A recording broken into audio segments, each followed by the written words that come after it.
retrato que Jesus pinta, é um quadro que Jesus traça para o perfil autêntico de um discípulo. Não dá para ser discípulo de Jesus se você não cumprir o Sermão do Monte. Se você vai iniciar a leitura da Bíblia hoje, se você tem curiosidade para estudar algum assunto da palavra de Deus, comece pelo Sermão do Monte. O Sermão do Monte é a expressão exata daquilo que Jesus é e daquilo que Ele quer que nós nos tornemos.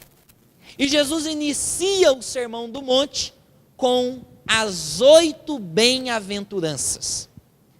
Bem-aventurado é um termo do português para expressar alguém que é muito feliz. Mas a palavra grega, makarios, é o superlativo de muitíssimo, muitíssimo feliz. No português, não há uma palavra tão profunda para expressar a grandeza da felicidade daquele que traça esse perfil.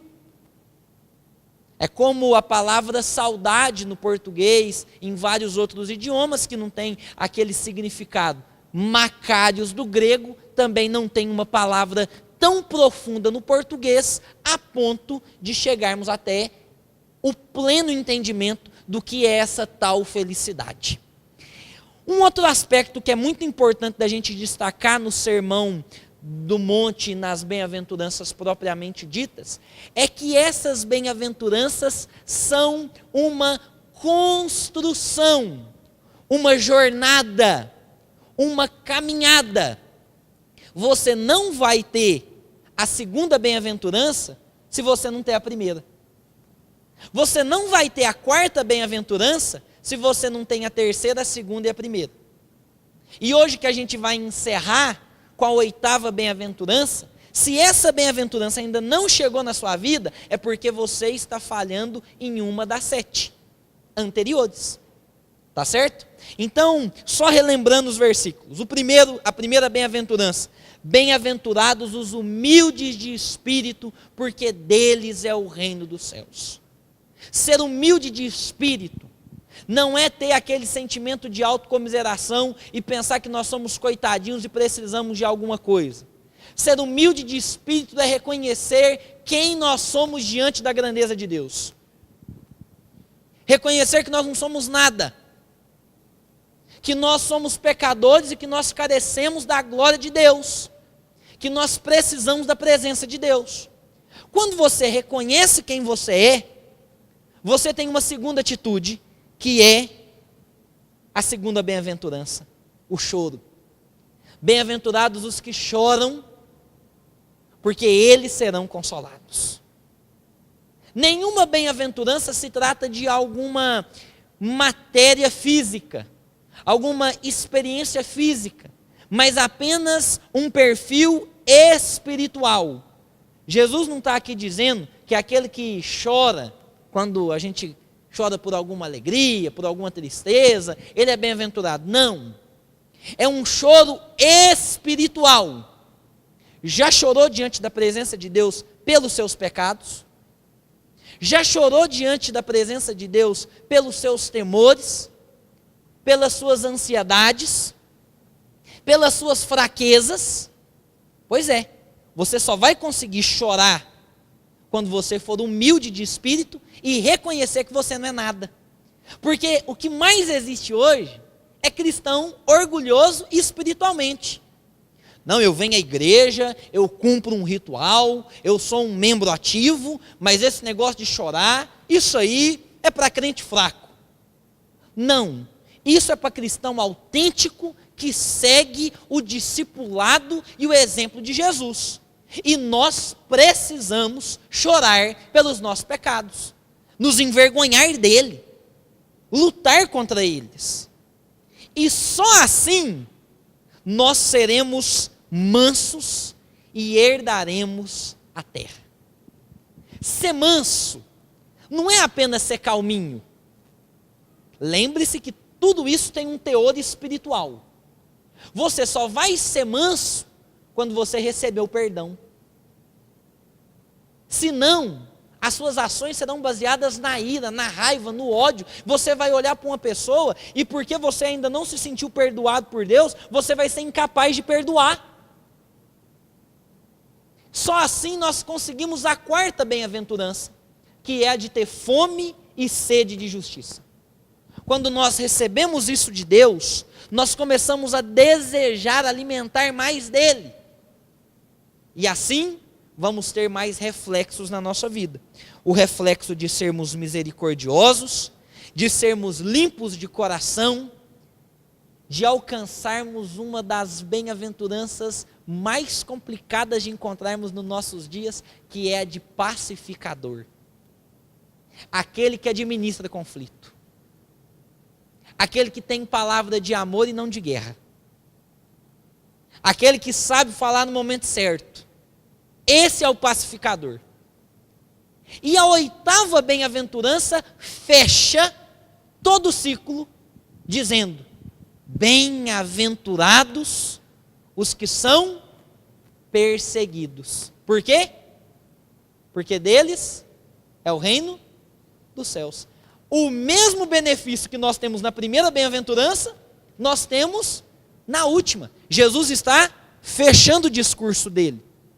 E é sobre isso que nós vamos falar hoje. O que significa ser perseguido? Veja bem, Jesus saiu da sétima bem-aventurança, do ministério de reconciliação, do momento de paz, de harmonia, de grandeza, e agora ele parte para a hostilidade, dizendo: bem-aventurados aqueles que são perseguidos. Afinal de contas, o que é perseguição? O que é que os irmãos acham? O que é perseguição?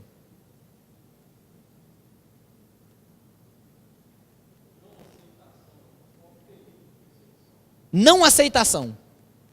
O que mais? Martinha falando. Perseguição é perseguição. Tem umas palavras que é por ela, né? Perseguição. Eu achei uma definição de perseguição muito interessante. Perseguição é o conflito entre dois sistemas irreconciliáveis. Perseguição é quando um conflito não aceita o outro conflito. Quando não tem essa aceitação. Quando dois sistemas não batem. Mas de qual perseguição será, de qual sistema será que Jesus está falando nesse texto? E daqui a pouquinho a gente vai chegar lá. Eu queria dizer para vocês que se Jesus requer de nós o cumprimento de todas as bem-aventuranças, logo Jesus requer que todo cristão seja perseguido. Você, se é um cristão autêntico, que busca a vontade de Jesus cada vez mais na sua vida, você precisa ser perseguido. A perseguição precisa ser enfrentada com alguns passos, e a gente vai chegar lá também. Só queria deixar uma citação antes, de um dos cristãos que foi grandemente perseguido na atualidade, chamado Bonhoeffer. Ele disse: o discipulado é a união com Cristo sofredor. Por isso, nada há de estranho no sofrimento do cristão. Antes, é graça e alegria. Bonhoeffer foi e viveu, melhor dizendo, na época do nazismo na Alemanha. Bonhoeffer foi duramente perseguido por Hitler. Ele soube o que é ser um perseguido. E ele disse: para enfrentar a perseguição, tenha alegria. Lembra do texto que nós lemos de Tiago? Bem-aventurado, melhor dizendo, aqueles que enfrentam as provações devem viver com alegria. O cristianismo moderno vive as marcas do passado. E diante das provações da vida, dos espinhos da caminhada, não nos alegramos. Sabe o que a gente faz? A gente murmura. A gente reclama. E aí a gente vai ler o texto de Êxodo, Levítico, Números, Deuteronômio, quando fala da saída do povo do Egito, e a gente vê um povo miserável de reclamação. Se não tinha pão, o povo reclamava. Se caía maná do céu, o povo falava maná de novo, cadê a carne? Deus mandava carne, o povo reclamava. Tinha água, o povo reclamava. Não tinha água, o povo reclamava. Tudo era motivo de reclamação. Qual é a diferença para o dia de hoje? Nenhuma. A nossa grande habilidade é reclamar. Se faz calor, puxa Deus, mas que calor, hein? Se chove, oh Deus, tanta chuva. Se venta, oh Deus, mas precisava desse ventão. Nada está bom. Murmuramos de tudo. E na vida espiritual não é diferente. Puxa vida. Culto hoje vai até 9 horas. Até 9 horas. Culto acaba 10 para as 9. Nossa, hoje o pastor não deu conta de acabar o culto 9 horas. Difícil. Complicado. As marcas do ser humano estão contidas desde a fundação do mundo até hoje. Mas a palavra de Deus nos fala e nos mostra uma contracultura nas bem-aventuranças. Jesus não está dizendo que bem-aventurado é o rico. Ele está dizendo bem-aventurado o humilde de espírito. Jesus não está dizendo bem-aventurado aquele que é alegre. Ele está dizendo bem-aventurado aquele que chora. Jesus não está dizendo bem-aventurado aquele que ganha todos os conflitos. Ele está dizendo bem-aventurado os mansos e os pacificadores. Bem-aventurado o bem-sucedido. Não é isso que Jesus está dizendo. Jesus está ensinando para a gente uma contracultura. E para ser feliz, para ser muito feliz, para alcançar essa palavra macários, precisamos ser perseguidos. Vamos dividir isso em 3 perguntas. Primeira delas, por que somos perseguidos? Por que um cristão tem que ser perseguido? Não pode viver uma vida tranquila, uma vida numa boa, uma vida sossegada. Meus irmãos, era exatamente isso que aconteceu quando os discípulos, depois que Jesus subiu aos céus, se acomodaram. A ordem de Jesus era: ide por todo mundo, prega o evangelho a toda criatura, Judeia, Samaria até os confins da terra. O que o povo fez? Ficou em Jerusalém, sossegado. Como que houve a expansão do cristianismo pela terra? Através da perseguição. Deus não usou a revelação lá num país, a revelação em outro, não. Ele revelou para um povo, esse povo foi perseguido, e esse povo perseguido, por não conseguir mais viver naquela região, se viu obrigado a sair e a pregar fora.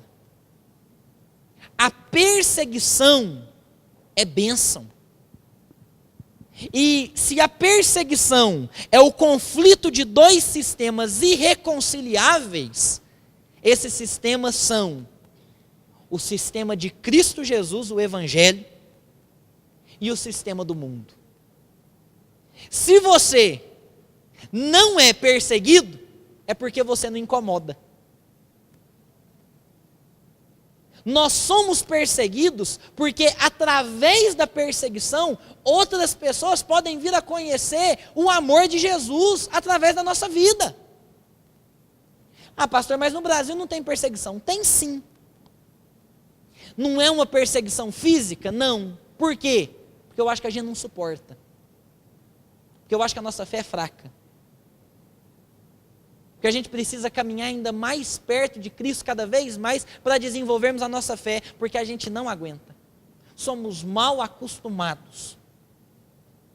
E o que a gente tem que pedir para o Senhor é para que Ele molde a nossa fé, molde o nosso caráter, nos ensine a andar conforme a sua vontade para enfrentarmos os percalços da vida e não sermos cristãos acomodados.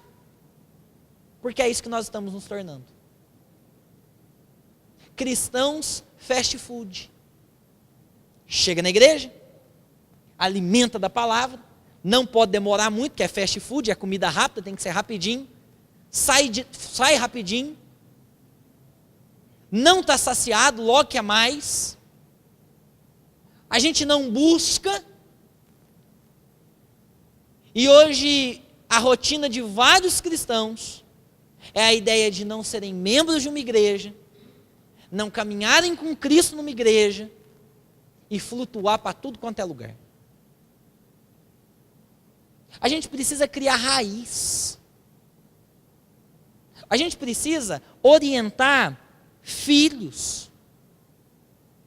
Ensinar que igreja é o projeto de Deus para toda a humanidade. Que a igreja é composta por homens. E que se tem homens, tem murmuração, tem coisa errada, tem alguma coisa que em algum momento pode vir a falhar. Mas que isso não mensura a nossa fé. O problema hoje é que qualquer ferida que um cristão enfrenta é motivo de abandonar a fé. E Jesus está dizendo, bem-aventurados os perseguidos.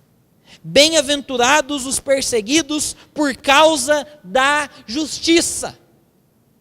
Nós somos perseguidos por causa da justiça. E essa justiça não se trata de nada social, nada político, nada disso. Eu sou um discípulo de Jesus, eu voto assim. Eu sou um discípulo de Jesus e meu ideal social é esse. Nada disso. A justiça aqui é a justiça de Jesus. Nós devemos ser perseguidos unicamente por tentarmos ser igual a Jesus. Por isso que antes de toda decisão, atitude, faça uma pergunta para você mesmo. Se fosse Jesus, Ele faria?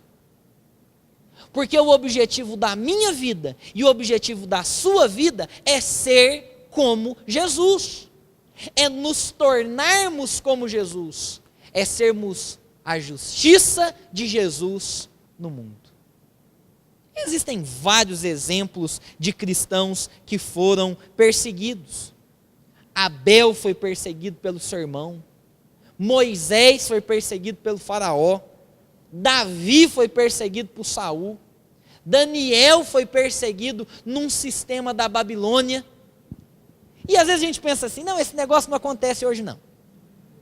Meus irmãos, deixa eu falar uma coisa para os irmãos. Se tem algo e alguém que está ativo no mundo, se chama Babilônia. E não é a Babilônia região, mas é a Babilônia ideologia e transformação. Os irmãos se lembram do que aconteceu com Daniel quando ele chega na Babilônia? Daniel passou no vestibular. Ele foi escolhido, selecionado para a melhor universidade de todas. A Universidade da Babilônia. Lá tinha os melhores professores, os magos, os sábios. Só estudava na Babilônia os mais qualificados. Sabe qual que era o bandejão da Babilônia? As finas iguarias do rei. E o que o sistema fez com Daniel? Com Ananias, com Azarias e com Misael? Primeira coisa, mudou o nome deles. Daniel, Beltsassar. Ananias, Azarias e Misael, não, nada disso. Sadraque, Mesaque e Abednego. Os irmãos acham que as ideologias do mundo lá fora pararam com essa mesma técnica de séculos atrás? Pois eu te digo que não. Ela fortaleceu. E ela está infiltrando na igreja e nos cristãos. Tudo é normal. Tudo pode.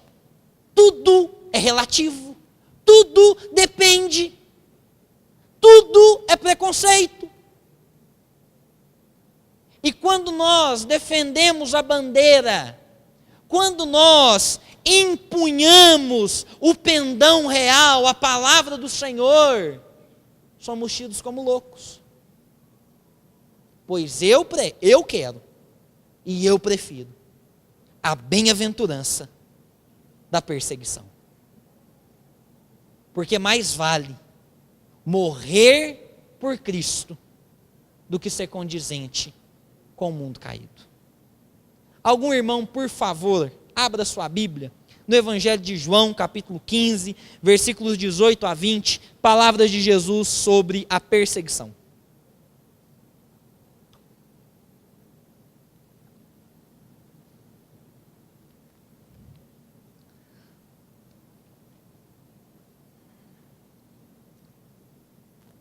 Quem achar, por favor, pode ler.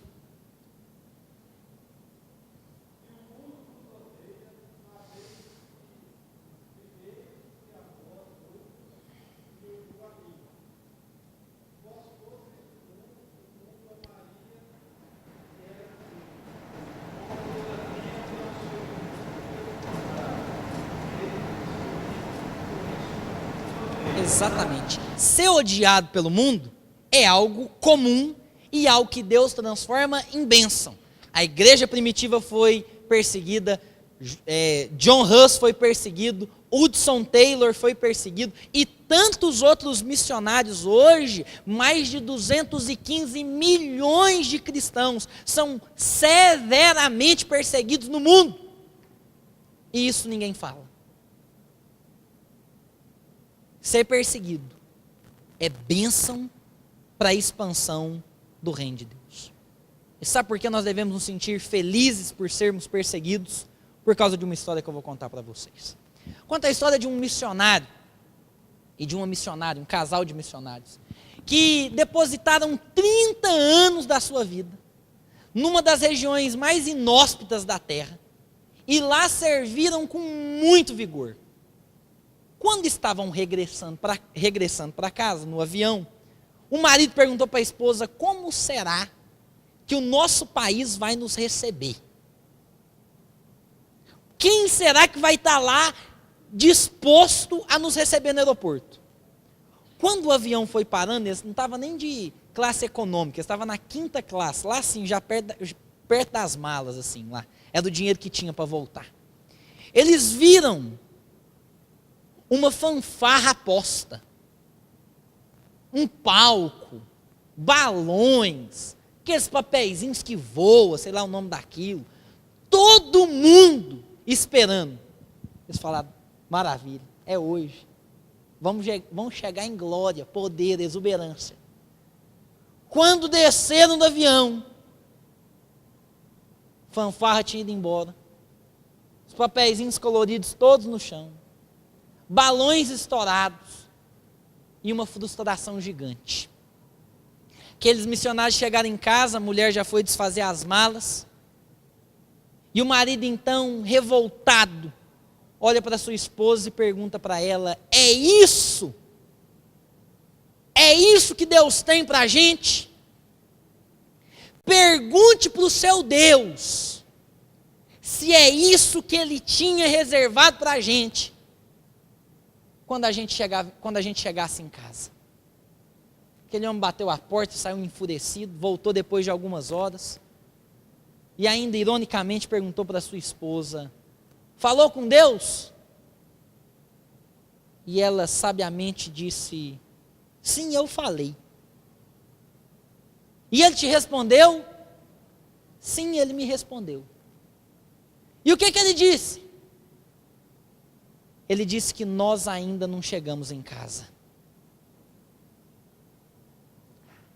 nós não vamos ser perseguidos para a nossa glória. Nós não fazemos o trabalho de Deus pelos nossos méritos, nem por reconhecimento humano. Nós não queremos aplausos aqui da terra, porque o que Deus tem reservado para a gente está na glória dos céus. Porque somos perseguidos? Porque queremos ser justos como Jesus. Mas a segunda pergunta é: por quem somos perseguidos? E eu destacaria duas classes de pessoas que perseguem cristãos. Primeira, mundo incrédulo. Esse aí vai chacotar você, vai zombar da sua fé, vai te testar, vai querer ver você caído, vai te humilhar. Às vezes você vai olhar para a vida de alguém que é desse mundo incrédulo e vai proferir as mesmas palavras de Asaf no Salmo 73, quando ele diz o seguinte: puxa vida, por que que o ímpio prospera e eu não? Por que que Deus abençoa esse pica-fumo e eu não? E a segunda classe de pessoas que vai perseguir você, chamados falsos religiosos. E aí é que mora o grande perigo. Você é um discípulo autêntico? Ou um falso religioso? Que vive um falso moralismo? Que defende frases do tipo: ah, mas na minha época era assim. Ah, mas quando aconteceu isso, assado era desse jeito. Porque isso muda. Meus irmãos, muito cuidado. Muito cuidado com o falso moralismo.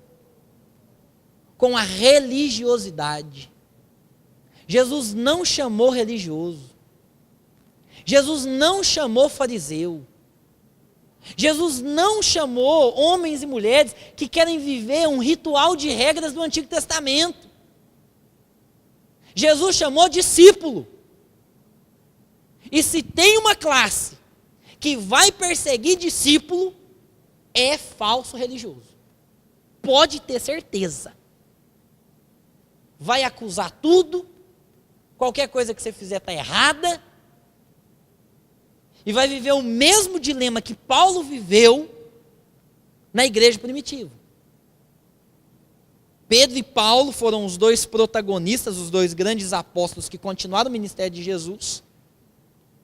Pedro pregava para judeu, Paulo pregava para gentil. Pedro, quando estava com judeu, era judeu. Não, esse negócio de comer carne de porco, isso aí não está com nada não. Quando estava com os gentios, Pedro falava: que isso, gente? Manda vir um torresmo mesmo, não tem problema nenhum. Vamos embora. E Paulo tinha que enfrentar tudo isso. Os dilemas de alguém que vivia numa religiosidade e um dilema daqueles novos convertidos. Quer ver um exemplo clássico disso? Que foi assim assunto para o Novo Testamento inteirinho. Todo judeu que era judeu tinha que ser circuncidado. Quando os gentios, ou seja, todos aqueles que não eram judeus, começaram a se converter, o que o povo queria fazer? Vão circuncidar essa galera. E o povo falava: não, gente, nós já somos adultos, nós vamos passar por isso? Não, não tem jeito. E é quando o apóstolo Paulo vai escrever que muito maior é a circuncisão do coração. E é por isso que quando você se converteu, quando eu me converti, a gente teve que passar pela circuncisão de novo. Porque elementos do Antigo Testamento ficaram para o Antigo Testamento. E agora nós vivemos o tempo da graça. Só que tem muito cristão que acha que o tempo da graça é o tempo da libertinagem. Tudo pode agora. Afinal de contas, é graça. Então, vamos fazer uma balada gospel. Vamos fazer um pecadinho gospel. Vamos fazer um inferno gospel. Porque se a gente não volta para a ideia de Cristo, a gente abre precedente para tudo quanto é lado. Somos perseguidos pelo mundo incrédulo, pelos falsos religiosos, e devemos viver unicamente pelo Evangelho de Cristo. Versículo 10 nos diz isso. Bem-aventurados os perseguidos por causa da justiça, porque deles é o reino dos céus.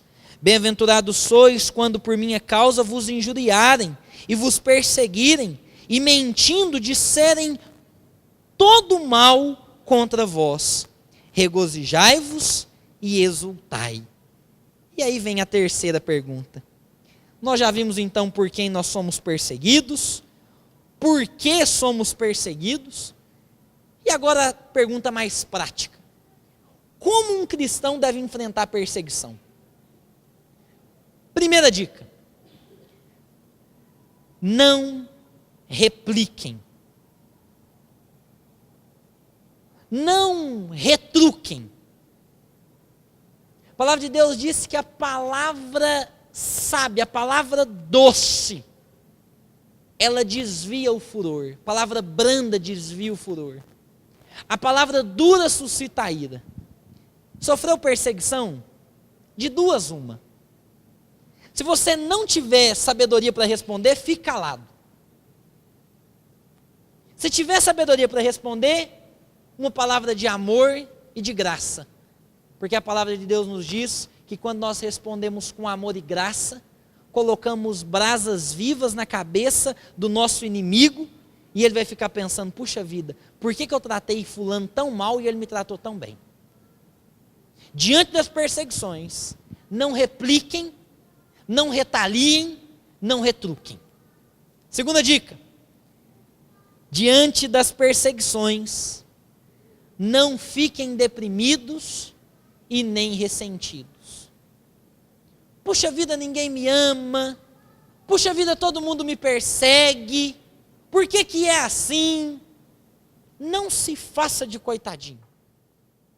Enfrente isso com sabedoria, com graça, com estratégia, porque Deus te colocou no ambiente de trabalho, na família, nos vários relacionamentos interpessoais para usar a sua vida. Sinta-se agraciado pelo Senhor.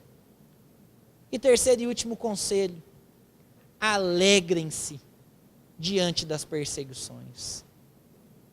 Fiquem contentes porque Deus tem usado a sua vida para a expansão do seu reino. Concluo essa mensagem com um mistério de Deus guardado para a gente no versículo 12. Regozijai-vos e exultai, porque grande é o vosso galardão no céu. Seremos perseguidos, vamos enfrentar as lutas no mundo, e receberemos o quê? O galardão. O que é galardão? A Bíblia está falando que você vai receber esse negócio. Você quer ou não quer? Galardão, palavra meio forte, né? Galardão. Será que é bom esse negócio? O que é galardão? Recompensa. Mas nós não somos salvos pela graça? Como é que nós vamos receber recompensa de alguma coisa que a gente fez? A própria graça nos recompensa. Então quer dizer que vai chegar lá no céu, vai ter gente com um galardão maior que outros? Não? A palavra de Deus diz assim que cada um receberá o galardão consoante as suas obras. Se Deus for marcar uma estrelinha, lembrando lá aquela época de escola, né, tal, quando fazia tarefa ganhava uma estrelinha, não sei o quê. Se Deus fosse marcar estrelinha para você e para Paulo, quem que ia ganhar mais? No ranking. Não, é uma constelação Paulo ia ter. No ranking, Paulo, Moisés, Abraão, os pequenos assim, Davi, esses fraquinhos da Bíblia, Pedro. O que será que é? Será que vai ter uma diferença desse negócio de galardão? Queridos, a palavra de Deus nos fala que cada um vai receber o seu galardão. Como que é isso? Isso aí também não, é um mistério. Fato é que uns terão um galardão maior do que o outro. E isso não é errado, hora nenhuma. Deus vai retribuir cada um conforme aquilo que ele mesmo fez. Ah, mas eu queria ter um galardão igual ao de Paulo. E eu não sei se galardão é lugar no céu, mistério de Deus. Se é honra, mistério de Deus. Mas aí eu me lembro das palavras da dona Ésia, uma senhora aqui da igreja. Dona Ésia, quando falava de galardão para ela, ela dizia o seguinte: eu entendo galardão facinho. Se for pegar o meu galardão e o galardão de Paulo, o galardão de Paulo vai ser uma caixa d'água. Mas aquelas para abastecer a cidade. Plena, transbordante. O meu galardão vai ser um dedal. Pequenininho. Sabe o que tem de semelhante entre o galardão de Paulo e o meu? É que ambos estarão transbordantes de graça. Independentemente do tamanho do seu galardão, tenha certeza que ele será transbordante de graça.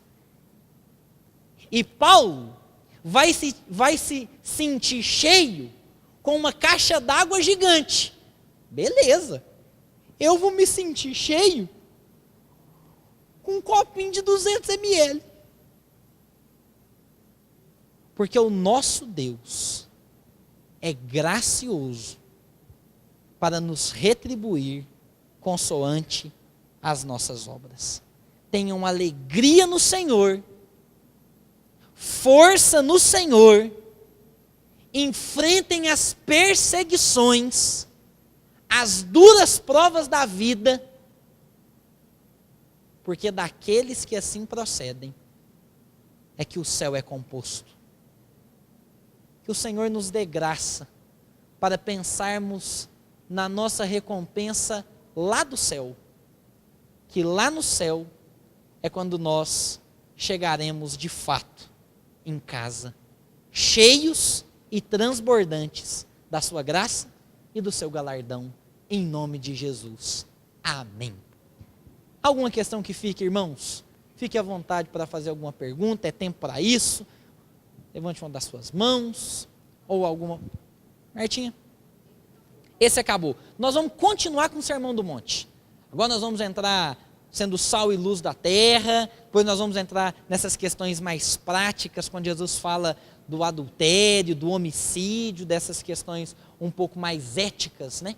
A gente vai continuar o Sermão da Montanha, até o capítulo 7 de Mateus. Luciano, por favor.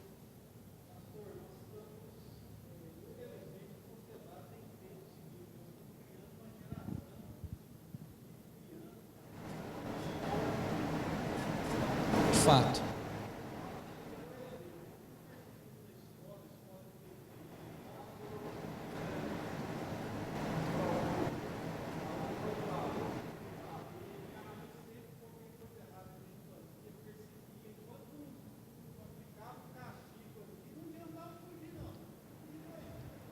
Mas quando pegava, salmoura.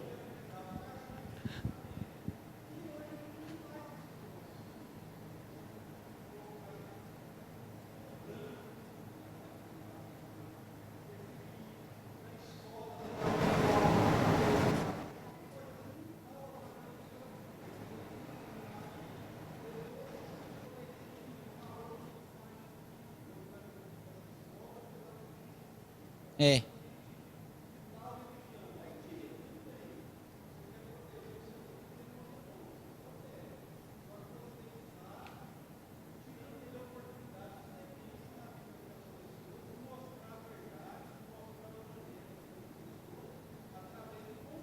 Com certeza. Isso.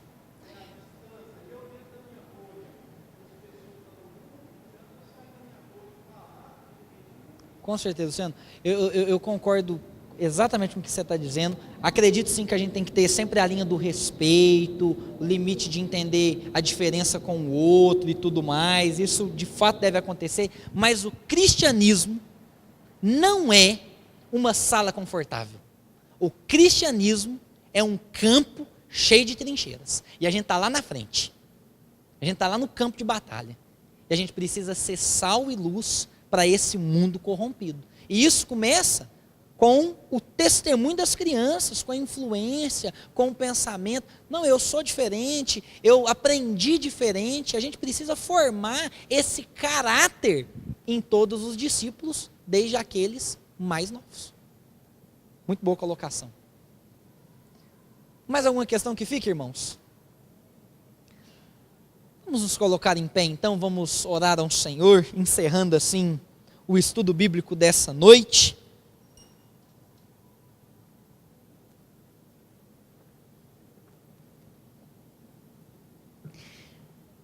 Pai de amor e bondade, nós somos gratos a Ti, porque as Tuas palavras nos encorajam a vivermos uma vida de perseguição, uma vida de confrontação com o mundo incrédulo, com os falsos religiosos.